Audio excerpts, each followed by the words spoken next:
Everyone good morning सेवा सबैजनालाई welcome back to my channel it's me Savita Rai. अनि अहिले चाहिँ म चाहिँ बिहानै उठेर यत्तिकै बसिरहेको छु क्या। घरमा पनि कुपा पनि हुनुहुँदैन। अनि अब चाहिँ म घाँस काट्नु जानुपर्ने हुन्छ नि। घाम पनि टलक्क लागिरहेछ क्या हाम्रोतिर चाहिँ। अब तिहार आउनु आँटेर होला घामहरू चाहिँ टलक्क लागिरहेछ। अनि यहाँ चाहिँ हाम्रो कुखुराले बच्चा निकालेको रहेछ हिजो। अनि यता फुलहरू पनि फुलिरहेछ अहिले चाहिँ पुरा घाम चाहिँ। अनि एकदम टलक्क लागिरहेछ। अब म चाहिँ रेडी भएर घाँस काट्नु जान्छु। यो लुगा लाएर चाहिँ जानु हुँदैन, अर्को लुगा लगाउँछु म चाहिँ। अब लुगाहरू पनि खोज्नु पर्ने छ, घाँस काट्नु पनि अब गएको। त्यो कस्तो राम्रो फुल फुलेको हो टलक्क। यो चाहिँ हाम्रो कुमाको कब्रिस्थान हो यहाँ चाहिँ। अनि म चाहिँ उहीँ तलतिर अलिअलि घाँसहरू काट्छु बाख्राको लागि। अनि यहाँ चाहिँ अदुवाहरू पनि अस्ति हामीले गोडिसकेको पुरा घाम चाहिँ आज चाहिँ टलक्क लागिरहेछ क्या। घाम चाहिँ अस्ति चाहिँ पुरा पानी परेर दसैँको बेलाखेरि कस्तो कति मान्छेहरू उयो भयो। अब घाँस काट्छु म चाहिँ। घाँस काट्ने ठाउँमा पनि आइपुग्यो। यो घाँसहरू के काटौँ हेर्दैछु म चाहिँ। यहाँ अहिले चाहिँ घाँसको भारी पनि पुऱ्याइसकेको छु। बल्लैले यता यहाँ तल गएर यतातिर काट्दा बल्लैले घाँसको भारी पनि पुऱ्याएँ। ओह कस्तो गर्मी छ भने नि घाम यतापट्टि चाहिँ हावा पनि चल्दैन क्या। त्यो कोलाहरू छ। अनि यो कोलाहरू पनि अब गोड्नु पर्यो। म चाहिँ अब चाहिँ कोला गोड्नु जान आँटेको। बिहान चाहिँ खानाहरू खायौँ। अनि यतिकै आरामहरू गर्दा ओर्दा अनि मैले चाहिँ फुलको त्यो प्लास्टिकहरू अलिकति फेर्नु पर्ने थियो नि त। अनि फुलको प्लास्टिकहरू फेर्दा ओर्दा यहाँ चाहिँ मेरो लसुनहरू चाहिँ यत्रो भइसकेछ क्या। लसुन चाहिँ पुरै पानी लगाउँछु म चाहिँ यो लसुनहरूलाई। अनि मैले चाहिँ अहिले यहाँ बाख्राहरूलाई घाँस पनि लगाइदिएँ। बाख्रा चाहिँ घाँस खाँदैछ। अब म चाहिँ यहाँ तल गएर फाड्छु। उयोहरू फाड्नुपर्ने छ। मैले खुर्पा पनि लगेर जान्छु। अब चाहिँ एक्लै हो आजलाई चाहिँ मैले चाहिँ यति नै काम गरेँ। अब यो तल गएर यति नै गरेको। म चाहिँ जिउ पनि चिराएर छ। अब नुहाउने गएर पुरा पास हो क्या। उयो पुरा त पुरै लुगा लगाएको थिएँ। अनि अब घर गएर खाना सब्जीहरू पनि गर्नुपर्ने हुन्छ मैले चाहिँ। अनि घाम फेरि यता हावा पनि चल्दैन क्या पुरा।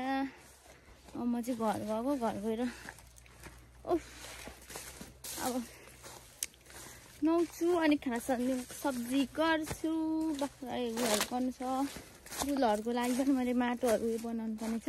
म चाहिँ अहिले चाहिँ नुहाइ पनि सकेँ घर आएर। अनि यत्तिकै बसिरहेको चाहिँ अल्छी लागेर चाहिँ यहाँ चाहिँ हाम्रो घरको छेउमै कुमाको चौतारा छ क्या। यहाँ घर छ भने यहीँ कुमाको चौतारा छ। अनि म चाहिँ चौतारामा फुलहरू छ नि त। अनि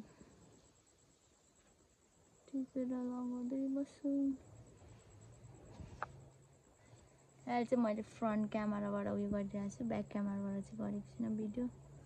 अनि अनुहारको मेरो अलिअलि दागहरू देखिरहेछ। चन्द्रमामा अलिअलि दाग त भइहाल्छ। आयो यो चाहिँ माथिल्लो घर जानु पर्यो एकछिन नेट चलाउनुको लागि कुमाहरूकोमा। अनि एकछिन मामाको हस्पिटलबाट एकछिन नेट चलाउँछु। अनि अल्छी पनि लाग्यो क्या मलाई। अनि त्यहाँ फुललाई उयोहरू पनि गर्नुको लागि माटोहरू पनि त्यहाँ हेर्नु जानुपर्ने छ। चाहिँ म चाहिँ यहाँ जाँदैछु। हाम्रो कोपाले यो चाहिँ हाम्रो पुरानो घर हो। अनि यहाँ चाहिँ किन कोपा यो चाहिँ उयो गर्नुभएको झाडु खानु भएको सागहरू। पहिला त्यति बेला हाम्रो साग खाने बेला हुन्थ्यो नि।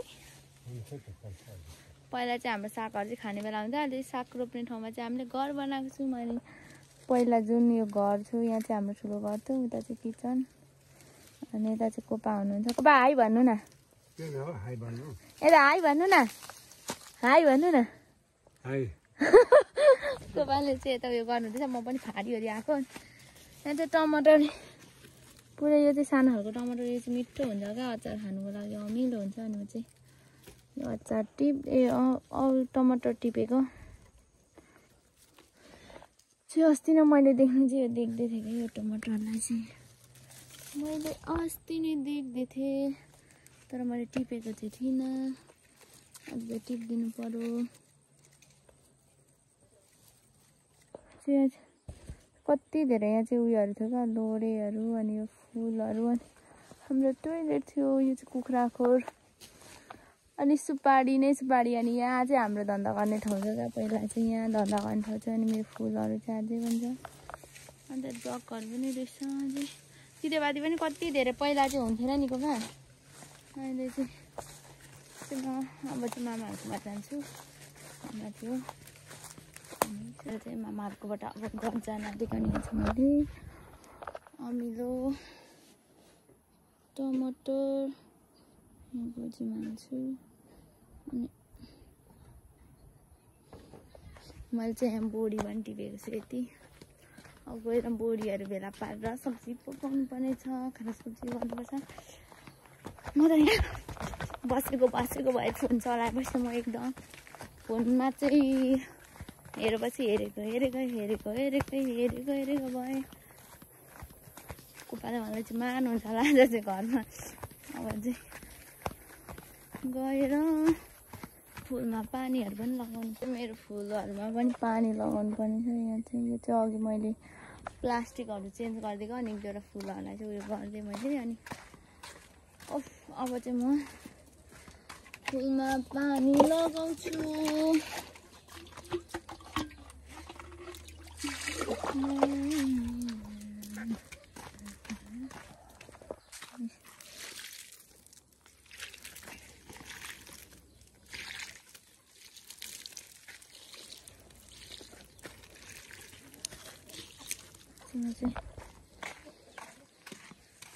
डाँडामै बोकेर लग्नु पर्यो। उता आज गरौँ छ क्या पुरै, सकिँदैन बोक्नु पनि। अब चाहिँ मैले चाहिँ सब्जीहरू पनि केलाइसकेँ बोडी। अनि आज चाहिँ खाना चाहिँ त्यतिकै छ नि त, अनि नपकाउनु पर्यो, सब्जी पकाउनु पर्यो। बोडी र दसैँको मासु मिसाएर पकाइदिनु पर्यो। अनि टमाटरको अचार बनाउँछु। यता कुखुराहरूलाई पनि मैले चाहिँ चारोहरू पनि दिइसकेको छु, कुखुराहरू पुरै यो लसिनाहरू। अब म एकैचोटि खाना सब्जी गर्छु। अनि भिडियोलाई अन्तिमसम्म हेरिदिनु भएकोमा धेरै धेरै धन्यवाद। Do not forget like, comment, share and subscribe.